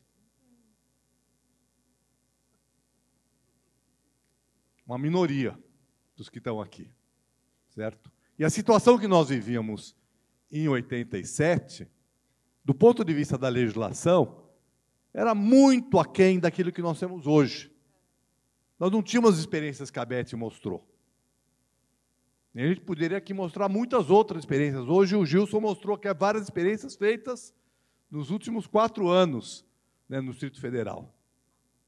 Né? Eu participei do governo da Erundina e nós, naquele momento, né, procuramos construir uma política habitacional alternativa em relação àquilo que se fazia com os grandes conjuntos do BNH, com autogestão, com urbanização de favela, né, com habitação em área central. Isso já fazem décadas. E de lá para cá nós avançamos muito em relação a esse processo. Então, eu quero, em primeiro lugar, trazer aqui uma mensagem que não é de otimismo, mas também não é de pessimismo. Né? Eu acho que nós construímos um processo, a nossa geração, né, construiu um processo que foi um processo que teve muitas dificuldades, que encontramos muitas conjunturas difíceis, mas que, de alguma maneira, nós soubemos, naquele momento, encontrar os caminhos e construir caminhos para que a gente pudesse avançar em relação ao direito à habitação. Muita gente, por exemplo, hoje, entre os próprios arquitetos, falam que plano diretor não serve para nada. Mas, se não tivesse sido feito o plano diretor em 2002, certo? E se, no plano de 2002, não tivesse sido criado umas EIs, muitas EIs, mas uma delas, no Jardim Edith, que foi mostrado aqui pela Beth, se não tivesse sido colocado as EIs ali, não teria sido feito um conjunto maravilhoso que ela mostrou aqui, que foi feito porque aquela área estava reservada para habitação de interesse social. E aí, embora até a prefeitura não quisesse que fosse feita habitação de interesse social, os movimentos se mobilizaram com a Defensoria Pública, né, com o Ministério Público, e se aprovou, então, né, se acertou, se negociou com a prefeitura, que aquela área ia ter que ser feita habitação de interesse social e mantida a população que morava lá, na favela do Jardim Edith. Se nós não tivéssemos, durante muito tempo, batalhado para que a terra fosse de quem nela mora, né, porque ao longo desse tempo, né, nós tivemos muitas tentativas, e temos ainda muitas tentativas, de remoção de favelas, e muitas vezes acontecem, mas se nós não tivéssemos esse conceito consolidado, né, na medida provisória 2220, que diz que quem mora num assentamento precário de propriedade pública tem que ser atendido e tem o direito à habitação, muitos desses trabalhos de urbanização de favela não poderiam ser feitos, ou não teriam sido feitos. Se nós não tivéssemos, né, durante muito tempo, mostrado que não era suficiente ter um financiamento do sistema financeiro da habitação do FGTS para atender a população de baixa renda, nós não íamos ter, por exemplo, subsídios que tivemos ao longo de muito tempo, começando, inclusive, pelas prefeituras, quando isso não existia no governo federal, né, no governo Erundina, por exemplo, muitos conjuntos nós fizemos com recursos de subsídio da prefeitura. Nós não teríamos, por exemplo, o projeto do Dandara, que a Beth também mostrou aqui, que é na área central de São Paulo, na Avenida Ipiranga, e que só é viável porque ali tem, embutido no financiamento do Minha Casa Minha Vida Entidades, recursos de subsídio do governo federal. Então, são políticas que foram sendo construídas ao longo do tempo, né? E nós não podemos simplesmente dar de barato que isso, né, que isso ficou para trás. Então, eu vou aqui me contrapor um pouco à fala do Márcio Postman, quando ele diz assim, a nova república terminou. Se nós entendermos a nova república como a Constituição de 88, entendemos a Constituição de 88 como a consolidação de um conjunto de direitos, né, não só os urbanos, mas os urbanos no Brasil, nós não podemos dar de barato que acabou a nova república. Nós temos que dizer o seguinte, nós estamos num processo em curso, né, onde existem forças que talvez tenham interesse em fazer com que acabem, existem forças que não querem que acabem, que querem que isso tenha continuidade e que, eventualmente, possa ser reorientado, né, porque eu acho que isso, né, a história corre. Nós não estamos voltando para 87, 88, né, não estamos voltando, né, para aquele período e agora vamos refazer o mesmo caminho. Vamos fazer outro caminho, e o caminho que vocês, esses todos que nasceram depois dessa época, vão construir, e estão construindo, tá certo? Porque são novos caminhos, mas as bases fundamentais, né, ou seja, né, a função social da propriedade, né, a necessidade de que você tenha que ter políticas públicas de habitação com subsídio, que nós temos que ter um financiamento, precisamos ter um fundo que permita financiar a juros mais baixos, como é o caso do FGTS, que também está ameaçado, você não colocou, mas ele também está ameaçado pelas mudanças recentes. Se nós não tivermos claro que essas conquistas, elas são conquistas que estão na nossa democracia, eu ia falar ainda, né, que estão na nossa democracia, tá certo? Nós vamos simplesmente, né, ficar deprimidos e achando que nós não temos condição de fazer nada, né? E eu acho que não é essa a perspectiva que nós temos. A perspectiva que nós temos tem que ser a perspectiva que vamos batalhar, porque o espaço político é um espaço que está aí e que permite a gente poder exercê-lo. Ainda nós temos esse espaço, né? Então, né, e esse congresso aqui é um exemplo de que nós temos esse espaço, que nós temos espaço para fazer esse diálogo, que temos espaço para construir. E aí eu queria fazer uma reflexão importante para nós na atual conjuntura política. Lá em 87, 88, 89, né, quando, né, nós tivemos o desfecho do processo constitucional e tivemos a eleição de 88, nós conquistamos algumas prefeituras do país. E já tinha algumas outras prefeituras anteriores que eram prefeituras que estavam adotando novos paradigmas da questão urbana. Mas ali, aquele momento, foi um momento importante, porque o município ganhou muito peso, né, com a Constituição de 88, peso muito maior do que tinha anteriormente. E os municípios foram o espaço através do qual, em primeiro lugar, se implementaram as novas políticas de habitação e se exerceram o direito à habitação. As prefeituras foram muito importantes nesse processo e continuam sendo muito importantes. Na verdade, se a gente for pensar bem, né, o grande equívoco, e eu tenho feito essa análise, um dos grandes equívocos que nós tivemos nas políticas federais, que a Betânia colocou aqui, inclusive do Ministério da Cidade, foi, de certa forma, ter retirado um protagonismo do município na questão da política habitacional. Por quê? Porque programas como Minha Casa Minha Vida foram programas que vieram muito de cima para baixo e desconsideraram, em grande parte, as realidades dos municípios. O que não estava, inclusive, na formulação da Política Nacional de Habitação que o Ministério da Cidade deveria ter implementado, que não estava no Plano Nacional de Habitação, que eu tive a oportunidade de coordenar a parte de assessoria técnica, de consultoria técnica dele.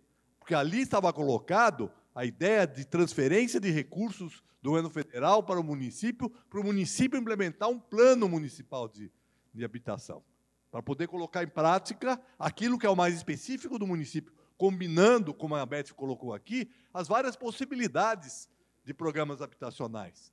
Porque em certos municípios é mais importante fazer o saneamento do que produzir um certo número de unidades habitacionais, que vai atender um grupo específico e que vai ter um custo muito alto, se você for comparar, por exemplo, com a implantação de saneamento básico para o conjunto do município inteiro. E muitos outros exemplos a gente poderia citar aqui, da especificidade que cada município tem para poder pensar a sua própria política habitacional.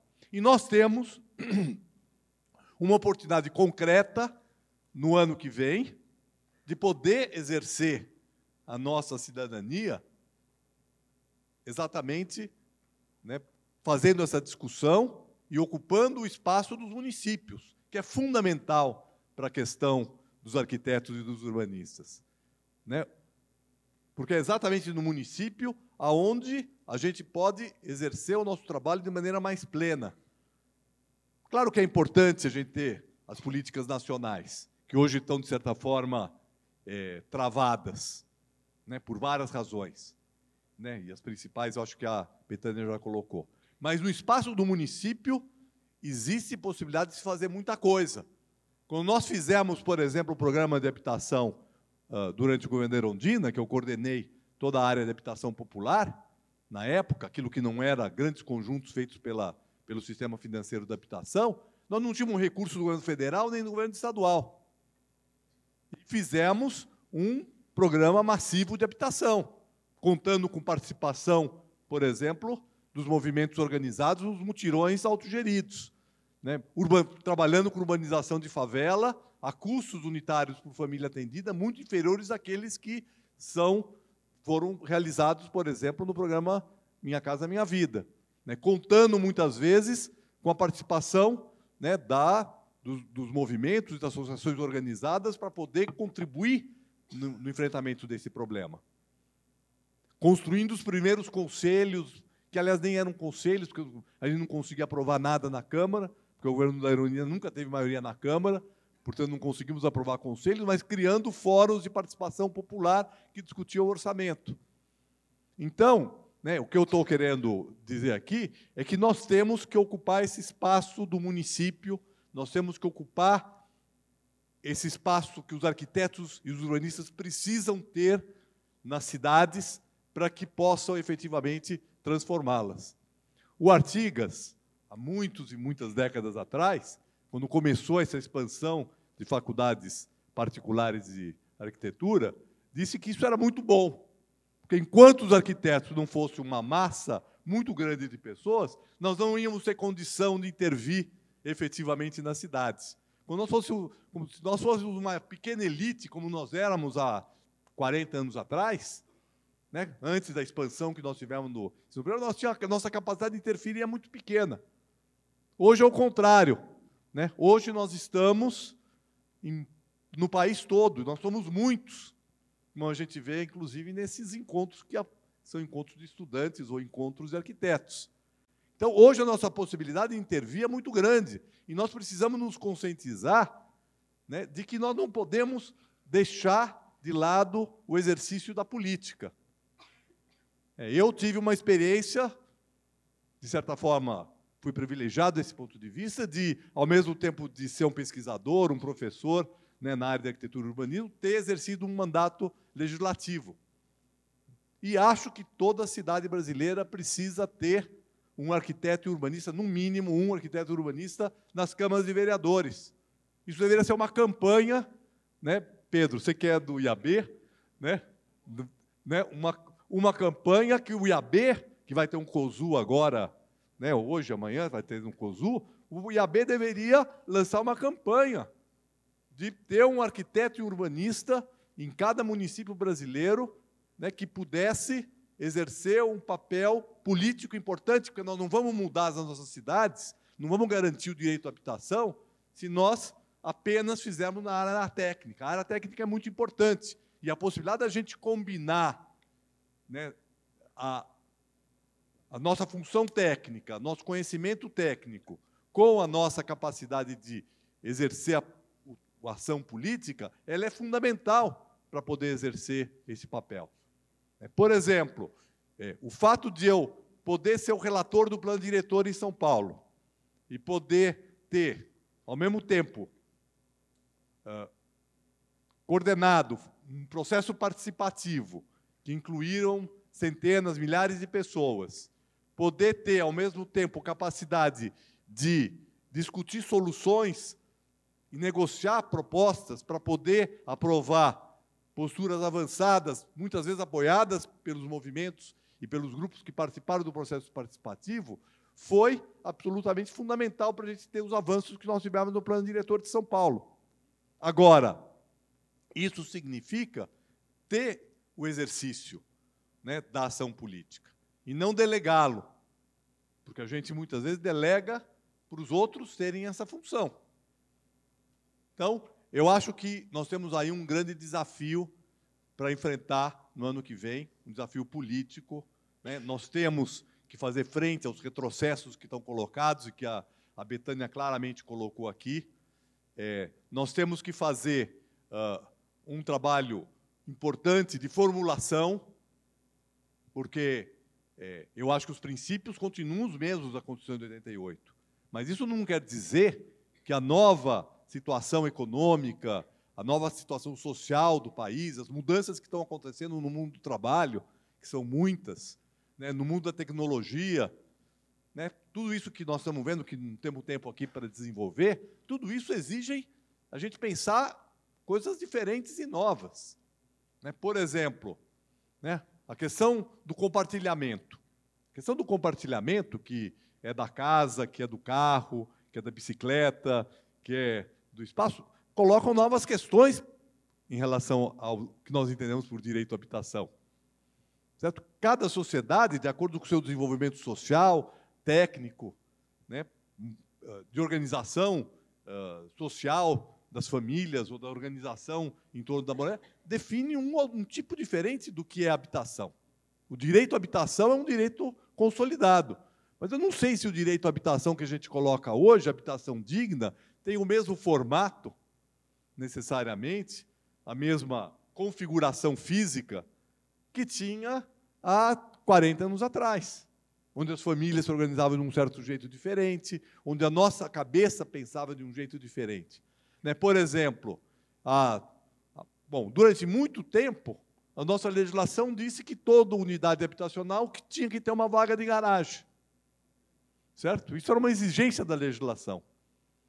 Hoje nós avançamos, por exemplo, em São Paulo, né, e hoje você tem 60% das unidades aprovadas, licenciadas em São Paulo, não tem vaga de garagem. Né? 41% das unidades em São Paulo tem menos de 35 metros de área. Será que isso não corresponde ao atendimento ao direito à habitação? Isso é uma longa discussão. Mas o que eu quero dizer é que existem processos de modificação do que nós entendemos, né, por direito à habitação ao longo desse tempo, por direito à cidade. Novas questões entram, né, questões que não estavam presentes há 30 anos atrás, hoje estão presentes quando a gente discute o direito à cidade. Se a gente pegar, por exemplo, a emenda popular da reforma urbana, que foi redigida em 87, depois discutida, aprovada na Constituição de 88, ela tratava de alguns temas. Tratava, por exemplo, o tema da terra, era um tema fundamental, super importante, o tema da habitação era super importante, mas outras questões que hoje a gente considera que são fundamentais não estavam presentes. Hoje a gente tem, e o plano diretor de São Paulo mostrou isso, de repente começaram a aparecer temas no plano diretor, o tema da agroecologia, o tema da ocupação do espaço público, a questão da mobilidade por bicicleta e a pé, as questões ligadas aos direitos culturais e a relação entre cultura e cidade, para dar alguns exemplos de questões que vão aparecendo e que não estavam pensadas lá há 30 anos atrás, quando a Constituição foi aprovada. Então, nós temos uma plataforma para construir, um debate para construir, e eu acho que a gente vê aqui, por as várias mesas que aconteceram aqui nesse congresso, a gente vê que esses temas estão presentes, essas questões estão presentes no nosso debate, nas escolas de arquitetura, estão presentes no Congresso dos Arquitetos, e nós temos que ocupar o espaço político para poder fazer com que essas teses prevaleçam e que a gente possa fazer frente ao retrocesso que está colocado em nível nacional. E fazer também uma avaliação daquilo que se propôs, para que a gente possa dar um salto em relação a isso. Por exemplo, a questão dos conselhos. Nós temos que fazer uma avaliação, uma reavaliação dos conselhos. Não é simplesmente falar assim, vamos voltar aos conselhos. Claro, nós sabemos que o conceito da participação e de representação da sociedade é fundamental, mas temos que discutir agora se nós não temos ter outras formas de participação, além dessa forma tradicional dos conselhos.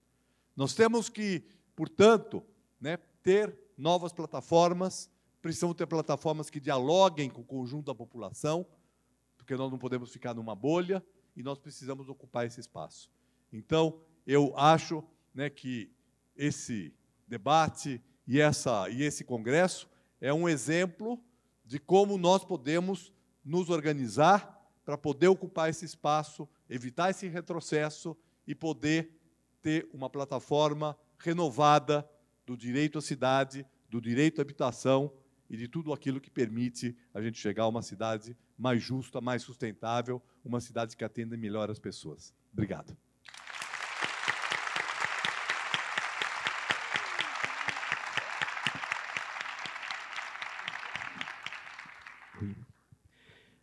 Bom, a gente tem um tempinho ainda, tem 20 minutos, eu não vou me ater a fazer uma costura muito delongada, só queria reforçar que, apesar dessa fala apocalíptica, Betânia, que você estava comentando ali comigo logo cedo, dos dados, de tudo isso que a gente acaba vendo como sendo muito desastroso, serve como provocação, serve como um certo estímulo para isso que Nabil vem e fecha, que a gente tem que realmente ocupar esses espaços, exatamente. E eu queria, eu acho que a gente tem um tempinho, eu queria de verdade deixar o microfone aberto para alguém fazer uma pergunta provocativa, para a gente fazer uma costura. Queria lembrar, Nabil, que a gente tem experiências muito, muito exitosas dentro desse processo nebuloso, e que não estão deixando a peteca cair, pelo contrário, estão colocando ela para cima. E aqui a gente tem a experiência do Conde, na Paraíba, tem outros mandatos coletivos, como em Pernambuco, como em São Paulo. E eu acho que no ano que vem a gente tem que, cada vez com mais gás para isso, ocupar esses espaços e provocar e disputar essas narrativas, Betânia, e fazer com que isso realmente se efetive, nos cargos públicos, nas prefeituras, no legislativo, que é muito importante. Bom, a gente tem 20 minutos, eu queria deixar o microfone para alguém fazer alguma pergunta. Eu não estou conseguindo ver muito bem se tem alguém levantando a mão, mas tem ali Karina, e enquanto ninguém mais levanta, tem mais uma pessoa ali, e se ninguém mais levantar, a gente fecha nessa... Tem 3. Então, a gente fecha em 3. Peço, por favor, que vocês façam a pergunta breve, tá bom? Porque aí depois a gente retorna. E aí eu já aproveito. Na resposta, ou no debate, vocês também já possam fazer suas considerações finais, né, fazer uma fala de encerramento para a gente concluir essa mesa, tá bom? Tem um microfone aqui, se alguém puder, já tem. Eficiência. Oi? Ah, tá funcionando. Eu queria fazer uma pergunta para a Bethânia. Então, eu queria entender, né, uma questão da aplicação da lei, né, porque, para além dessa questão do desmonte, dessa conjuntura, ao meu ver, o Estado patrimonialista, a sociedade patrimonialista, dificulta a aplicação e a efetivação da lei. Então, assim, você acha que existem leis autoaplicáveis ou, de fato, elas só podem ser aplicadas com uma organização popular? Como você vê isso? Boa noite. Eu queria fazer uma pergunta também sobre REURB, na verdade, porque eu faço parte do grupo de assessoria popular do SAJU e a gente está lidando com 2 comunidades que estão sendo estimuladas, inclusive pela Procuradoria do Município, a fazer a solicitação da REURB.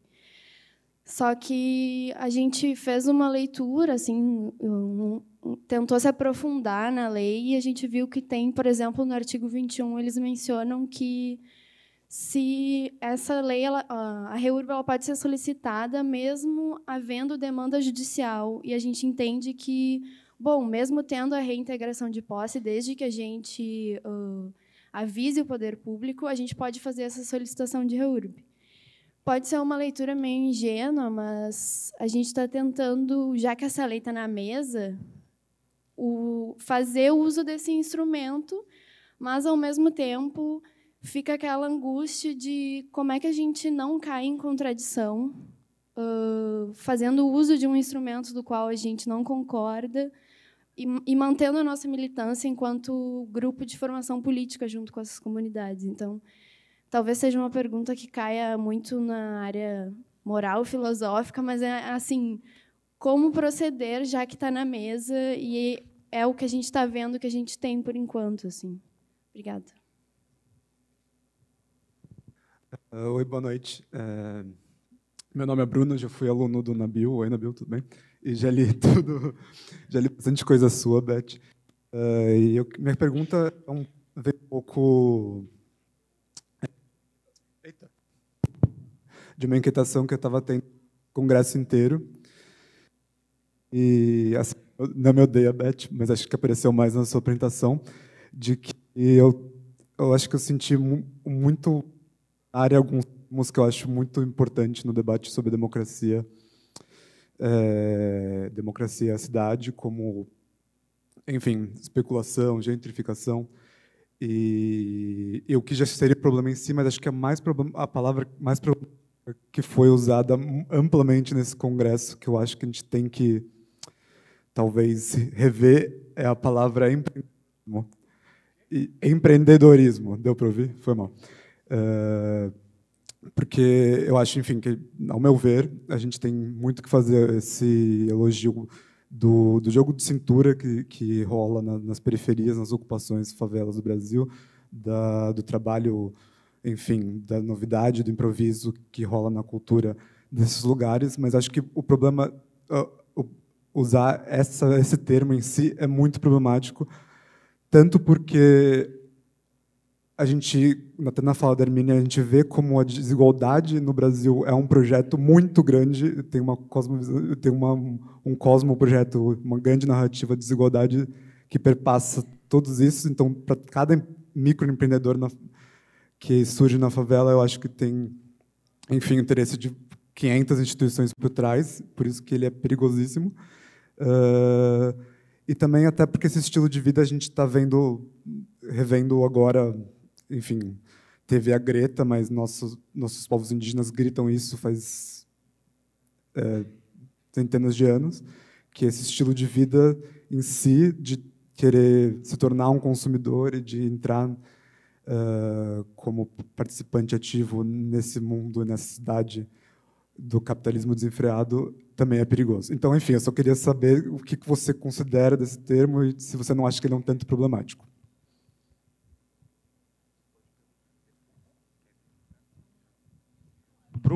Bruno, você pode repetir a pergunta, por favor? Acho que a Beth... Oi? Não, você pode repetir a pergunta, por favor? Desculpa, não sei se ficou falhando, acho que ficou falhando, né? Mas eu só queria saber o que você pensa desse termo empreendedorismo, se você não acha que ele é um tanto problemático, se ele pode ser usado tão à revelia assim. Entendeu? Tá bom. Tá bom. A gente recebeu mais uma pergunta que a pessoa não quer se identificar. O REURB pode ser feito apenas em imóveis públicos ou também em imóveis particulares? Era isso. Alguém quer começar a fazer comentários sobre as perguntas? Acho que Betânia foi provocada, né, primeiro. Assim, Karina, eu acho que a gente precisa de muita mobilização para a aplicação das leis, né? O Brasil tem uma expressão, gente, que é a lei não pegou. Vê bem, é lei, mas não pegou, né? Então, eu acho que, vê bem, gente, eu acho que é muito importante que a gente, assim, Nabil, a gente teve uma porção de problemas na efetivação de uma porção de coisa.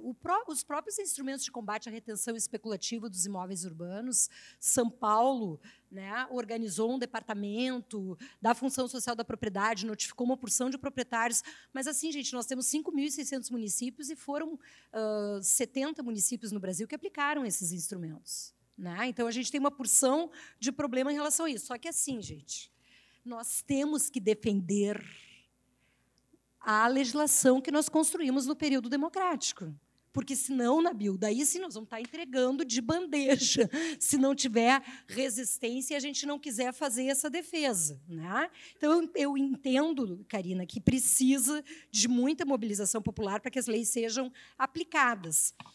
Com isso, eu chego na pergunta da Letícia, né, que tem a ver com a questão da REURB. O que eu vou te comentar, Letícia? Quando essa legislação foi promulgada, o IAB foi uma das entidades no Brasil que entrou com uma DIN, uma ação de inconstitucionalidade dessa legislação. O outro foi o Partido dos Trabalhadores, e a terceira ação, gente, é do Procurador-Geral da República, do Janot, que recebeu representação de 80 entidades no Brasil falando das inconstitucionalidades. Para mim, muito pior do que as questões formais, entende, de problema da lei, a questão é esse modelo de fundo, que tem como projeto transformar a terra, né, que hoje é posse, é moradia, é vida, né, em ativo financeiro, para setores melhor aquinhoados, é tirar a terra de quem é de baixa renda e está vivendo ali. Esse é o grande problema.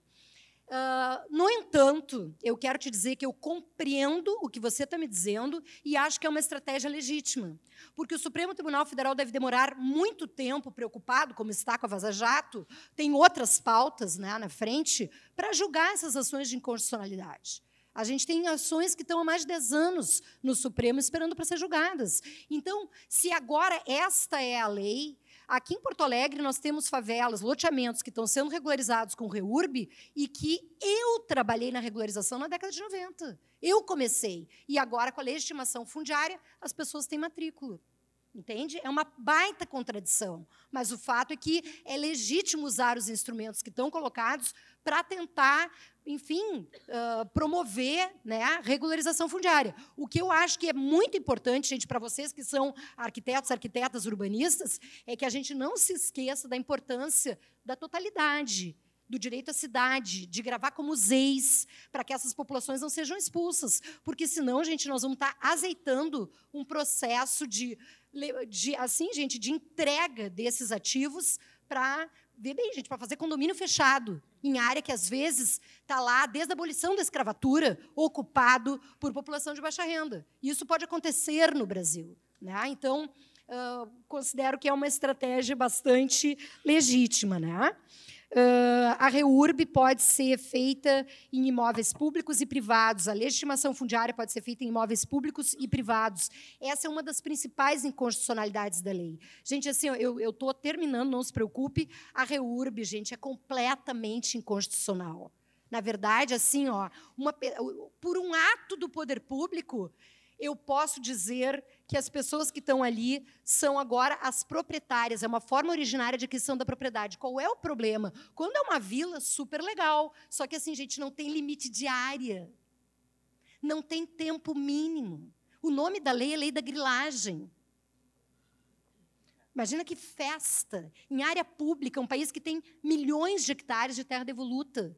É muito complicado, entende? Então, nós temos que fazer essa crítica da lei, mas essa estratégia de aproveitar os nichos da lei era o que a gente fazia no período da ditadura. Quando não tinha uma ordem democrática, o que a gente fazia era exatamente isso.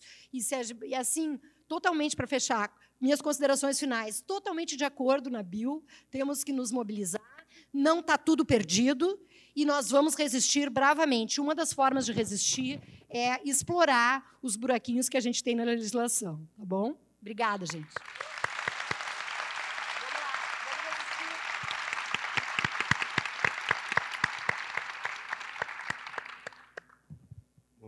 Passo a palavra. Oi. Então, passo a palavra para, se a Beth quiser fazer algum comentário, você pode pegar isso, Beth. Você falou sobre a visão negativa do empreendedorismo. Bem, esse é um país cuja democracia, desde que, novamente, repito a imagem, Pedro Álvares chegou aqui, é um país cuja democracia é frágil. Sempre foi e temos que estar atentos.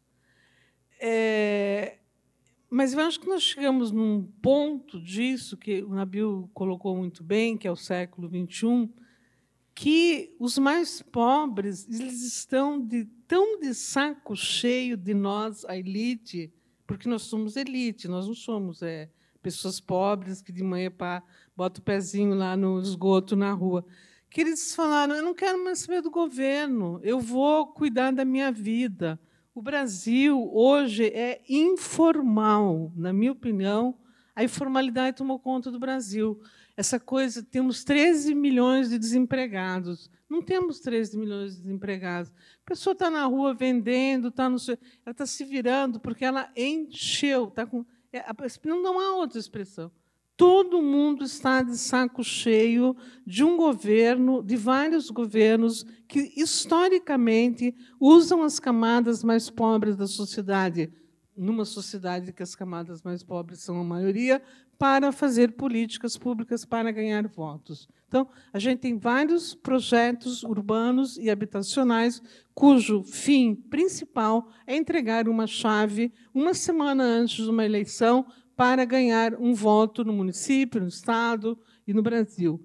E as pessoas falaram, cansei, não vou votar mais em quem entrega a chave, eu vou me virar no meu bairro, eu vou criar um balé, eu vou criar uma escola de música sem lei Rouanet, sem apoio público, zero de apoio público. Eu acho que o empreendedorismo, essa palavra, não é empreendedorismo imobiliário, que vai gentrificar, não é nada disso. É as pessoas saírem atrás das suas capacidades e lutarem para pôr à frente, como protagonista, as capacidades das pessoas que moram nos bairros pobres. Esse, para mim, é o verdadeiro empreendedorismo.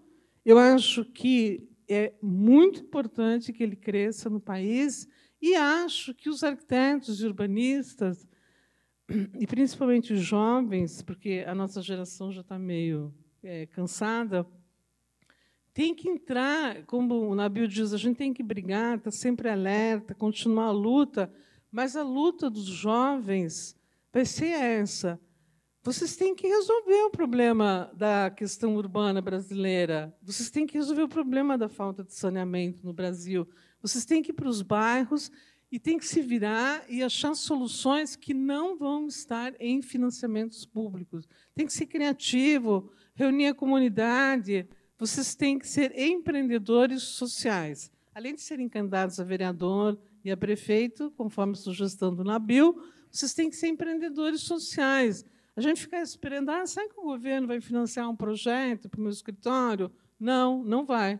Não vai, por motivos que a Betânia levantou, por motivos da crise econômica e por motivos que a nossa elite nunca se interessou por ninguém no Brasil, a não ser na hora do voto. Então, minha missão final, minha fala final aqui é dizer a vocês, geração jovem do século XXI, dos 170 mil jovens aí que tem, quer dizer, nós temos 170 mil arquitetos, mas muitos jovens saindo, empreendam socialmente.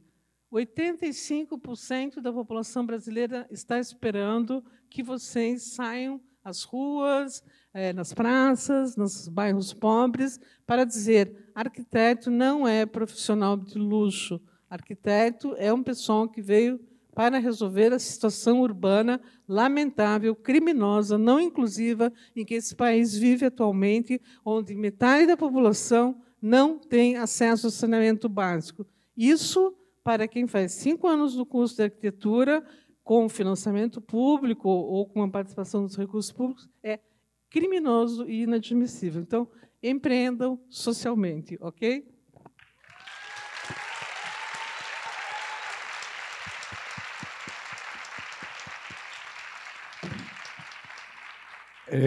Eu queria começar pela pergunta dela, porque eu acho que ela é importantíssima. Evidentemente, existem leis, né, como a Betânia, leis que pegam, que são aplicadas, tem lei que não pegam, e tem lei que, para pegarem, precisa ter mobilização. Só que, e o que eu quero destacar nessa resposta à sua questão é o seguinte: mas mobilização sem lei geralmente não dá certo.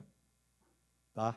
Eu estou falando pelo seguinte, porque existe um pensamento que muitas vezes tem circulado na nossa área, que diz o seguinte, que nós temos lei demais e que nós temos plano demais, e que nós não precisamos mais de leis e de planos. Nós precisamos de mobilização. Certo? Eu acho o seguinte, que nós temos que ter lei, as leis precisam ser atualizadas, precisam ser mudadas, os planos precisam ser atualizados, tá certo? Então, não é que você tem um plano, então já tenho plano demais. Eu já tenho uma lei, então a lei já está boa, e agora eu preciso ter mobilização. Nós vamos ter uma relação entre essas duas coisas, porque a mobilização gera leis, né? E depois, para a lei ser cumprida, precisa ter mobilização, muitas vezes. Mas só a mobilização, ela não vai servir, não vai adiantar. Tá certo? Porque tem um certo ordenamento jurídico no país. E aí, Beth, claro, existem tantas ilegalidades que estão por aí no processo urbano, tá certo? Mas, né, muitas vezes, se nós não tivermos leis, esse processo, ele muitas vezes se perde, como muitas vezes já se perdeu. Quantas favelas já foram removidas de áreas nobres das cidades? A gente fala de Paraisópolis, foi uma resistência Paraisópolis, porque era terreno privado. Porque todas as favelas em terrenos públicos de São Paulo, do centro expandido, foram removidas. Praticamente todas as favelas em terrenos públicos bem situadas da cidade. Porque nós tínhamos muitas favelas bem situadas na cidade. Na Barra Funda, na Lapa, na Cidade do Jardim, na Vila Olímpia, no Itaim. Bom, e daí para frente, nós podemos fazer um levantamento, na favela do Vergueiro, a favela do Canindé, sei lá, várias favelas que estavam muito próximas do centro ou estavam no centro expandido da cidade. Elas foram removidas num período que não tinha nenhuma legislação que protegesse a remoção. Então, o caso do Jardim Edith, que eu, né, citei aqui, é um caso que só aconteceu porque tinha lei. No Paraisópolis só se manteve porque era uma área privada com uma confusão fundiária enorme e que aquilo se consolidou até que veio uma política que, né, consolidou o assentamento e pôde se desenvolver. Então, eu quero, né, chamar a atenção para isso, que eu acho que não existe essa contraposição entre ter lei e ter mobilização, elas são combinadas. Em relação ao empreendedorismo, tem coisas que vão ganhando novos nomes, mas que elas são muito velhas. Certo? Na verdade, né, o que está se chamando de empreendedorismo é uma coisa mais... O maior empreendedorismo que existiu no Brasil foi o processo de construção das casas. Lá, desde os anos 30, 40, 50, 60, 60, 80, ninguém falava de empreendedorismo. No máximo, se falava de autoconstrução. E eu na primeira pesquisa que eu fiz de periferia, que foi em 78, 79, nós cunhamos um termo, eu e a Raquel, no nosso trabalho de periferia, que fala em autoempreendimento. Há 40 anos atrás, autoempreendimento da casa própria. Por quê? Porque a construção da casa não é uma mera construção de colocar tijolo. As pessoas se viravam, de alguma maneira, para, num lugar desprovido de infraestrutura, um lugar que não tinha, né, nenhum tipo de possibilidade, não tinha maneira de chegar ao material, tá certo? Porque não tinha caminhão, de qualquer maneira, foram lá e foram construindo as casas. Então, é uma coisa muito antiga, não tem nada a ver com essa discussão agora, nova, que se fala de empreendedorismo, como, aí eu vou discordar um pouquinho da Beth, como uma contraposição à questão, à intervenção do Estado. Porque o pessoal pode estar de saco cheio do Estado, como todo mundo está, etc., mas, se nós temos 100 milhões de pessoas sem saneamento, nós temos, no Brasil urbano, 155 milhões que têm acesso à água. E só temos acesso à água encanada por causa do Estado. E boa parte, e grande parte disso, em função do BNH, que criou o Planasa, que estendeu as redes de água lá nos anos 70 e 80 para boa parte das cidades, e outras foram depois. Né? E mesmo no saneamento, no esgoto, que ainda tem muita coisa sem esgoto, que poderia estar muito melhor do que está, se as políticas públicas tivessem sido bem conduzidas, tá certo? Também se avançou muito em relação ao que está lá atrás. Se a gente não tiver essa visão histórica, que o Estado tem um papel, e esse lugar onde o cara construiu a casa dele, que a rua era de terra, que não tinha água, não tinha luz, não tinha esgoto, não tinha iluminação pública, não tinha nada, né? Que a lógica naquela época, eu estou falando dos anos 40, 50, 60, 70, era luz de vela, né? Água de poço, fossa, tá certo? Andar não sei quantos metros ou quilômetros para chegar num ponto de ônibus, né? Com o sapato na bolsa para poder pisar na lama, certo? Então, todos esses lugares eles foram urbanizados pelo Estado. Foi a ação do Estado que levou a isso. Agora, é claro que existe essa mesma capacidade que a população teve lá atrás de construir as casas, que continua tendo, de construir laje em cima de laje para chegar naquelas coisas enormes, também ela vai ter para fazer, né, toda essa economia informal que gira num país que é um país pobre, com pouco emprego, etc. Então, eu só não acho que a gente precisa se contrapor, né, uma coisa. Esse empreendedorismo das pessoas existe e vai continuar existindo, e é importantíssimo, os coletivos que existem, os coletivos culturais, etc. Mas, por exemplo, os coletivos culturais lá em São Paulo, que são muitos, cresceram em grande parte porque teve um programa, que é o VAI, que é um programa de financiamento de pequenos projetos de cultura para jovens da periferia, que todo ano repassa em São Paulo por volta de 10 milhões de pessoas, 10 milhões de reais, para pequenos projetos de cultura, 200 projetos por ano, que vão fazendo com que as pessoas também. Então, o papel do Estado o Estado não é ausente, porque se a gente criar a ideia de que o Estado ausente, que o Estado não é necessário, né, porque as pessoas empreendem, nós vamos ter uma coisa que está acontecendo nesse país onde o Estado está cada vez ficando mais ausente, que é o domínio dessas áreas pobres pelo tráfico e pelo crime organizado, que é outra coisa que está acontecendo. Então, se por um lado existem iniciativas interessantes em Paraisópolis, em outras favelas e muitas coisas que são, né, legais, por outro lado, nós também temos muita coisa ruim que está acontecendo. Vamos lá para o Rio de Janeiro, com as milícias que dominam as áreas de favela, né? Inclusive dominam, muitas vezes, essas próprias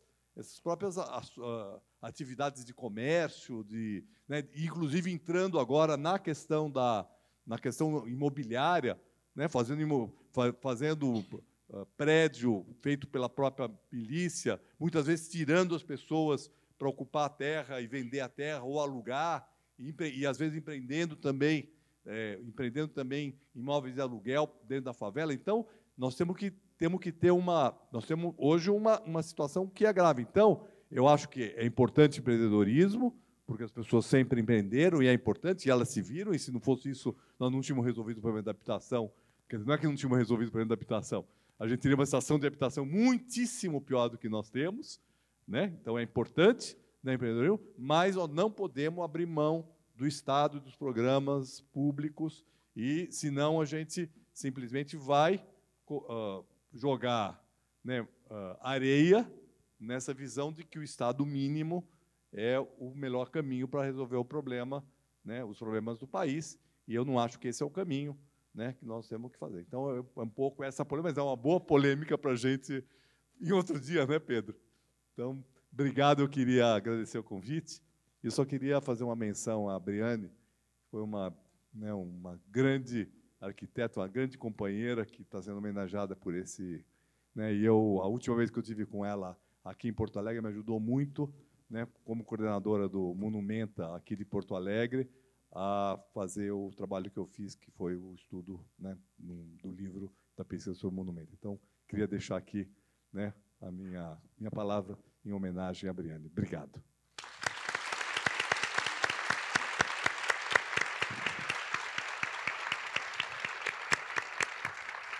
Bom, chegamos às 9h05, já vieram aqui fazer assim, aí a gente vai precisar encerrar mesmo. Eu agradeço enormemente a presença de vocês duas, Nabil também, obrigado, foi muito bom o debate, mas antes do pessoal sair, eu queria convidar todo mundo a subir aqui no palco para a gente fazer uma foto de encerramento das atividades aqui na URGS, porque a partir de amanhã não teremos mais atividades aqui. Então, todo mundo está convidado a subir aqui ao palco para fazer uma foto de encerramento.